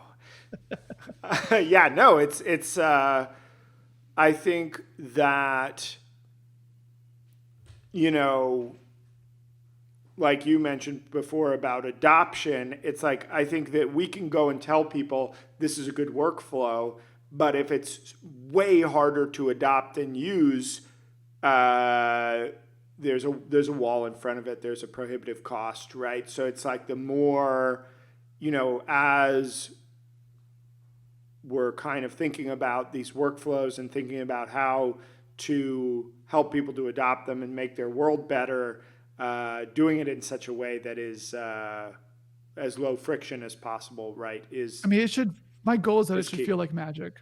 Yeah. It should really feel like magic. It sounds Basically, like magic. That's why I was kind of like, wow, man. Yeah, my goal is like literally like what the ideal final state of this is that you edit a file in Depot. You can then go into your code and you can strongly type it. You can select public string, whatever equals. You can type the Depot path, or you can have like, a string field and then have an attribute that says like creatures.dragon.attack power as an attribute. Yeah. And then we'll just bind that to that value, no matter what that value is, whenever. Yeah. So that's sort of like the ultimate goal, is that like you don't even have to think about how that data gets there. It just works. Yeah. It just like works. You don't have to think about it. And the data is available to you and you can just access it whenever you want to. So I'm very excited for that future. It's definitely going to be a thing where I'm going to start speccing it out in C#9 now. And like I said, if ever C#9 comes to Unity, then it will be able to be used for stuff like that. But the other nice part of it is that because it's just data right now, it can be used anywhere. You can use it in webs or right. JSON. I mean, that's the interesting thing about it living in VS Code and not being like a Unity asset or plugin, right? That it's just JSON in VS Code. So it's like it's generally useful. Yeah, generally useful for literally any project that uses JSON. Yeah. Period. Super cool. Well, so if folks want to, you mentioned earlier, people can just grab the extension from